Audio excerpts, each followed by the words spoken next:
Have you ever wondered how a small village on the Italian peninsula became one of the most powerful empires in history? The tale of Rome begins, as many great stories do, with a legend.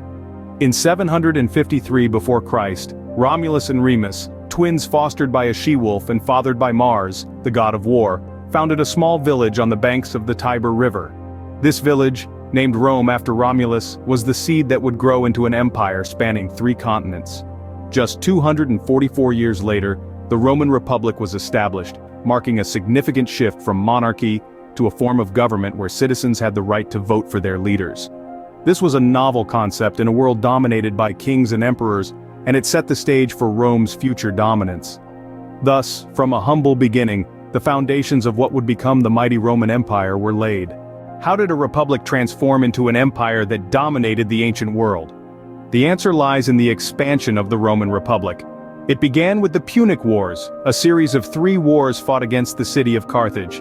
These wars ended in Roman victory and a significant increase in Roman territory. Then came the conquest of Greece, where Rome's military might overpower the once dominant Greek city-states. However, as Rome grew in size and power, so did its internal conflicts. Political infighting and civil wars became the norm, slowly eating away at the Republic's foundations. It was during this period of instability that a man named Julius Caesar rose to prominence. His political savvy, coupled with his military prowess, saw him become a dictator and marked the end of the Roman Republic. The Republic had risen, but it also fell, paving the way for an even grander stage of Roman history. So, how did Rome transition from a republic to an empire? This monumental shift was largely due to one man, Augustus Caesar. It was Augustus who, in 27 BC, turned the tides of Rome's history, ushering in a new era of imperial rule. Augustus Caesar was a master of political maneuvering. He cleverly styled himself as a restorer of the Republic, while simultaneously accumulating unprecedented power. His reign marked the end of the Roman Republic and the start of the Roman Empire, a transformation that would shape the course of history. Under Augustus, the Roman Empire entered a remarkable period of peace and stability, known as the Pax Romana, the Roman peace. This era, lasting over 2 centuries, saw the empire flourish. Infrastructure was built, trade routes were established, and the arts thrived. But the Roman Empire was not just about peace and prosperity, it was also a stage for some of the most famous and infamous emperors in history. There was Nero, whose rule was marked by tyranny and extravagance, and then there was Trajan, whose ambitious military campaigns expanded the empire to its maximum territorial extent. These emperors, whether loved or loathed, left indelible marks on the Roman Empire.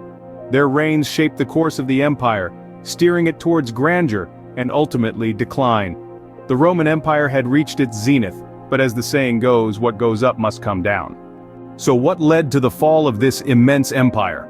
The decline of Rome was a complex interplay of factors, a cascading domino effect that spanned centuries. Economic turmoil was a significant contributor. A once robust economy was crippled by inflation and a declining currency.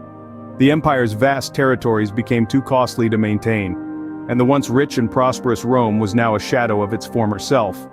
Next came military struggles. The Roman legions, once the world's most formidable fighting force, were spread thin across the empire's sprawling borders.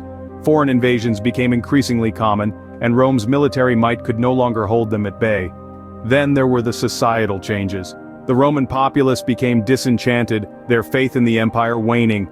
Political corruption was rampant, and the once cohesive Roman society was fracturing from within. The final nail in the coffin was the division of the empire. The vast Roman Empire, once united, split into the Eastern and Western Roman Empires. The Western Roman Empire, its strength waning, fell in 476 AD, marking the end of more than 1,000 years of Roman rule. Yet even in its decline and fall, Rome's influence did not end.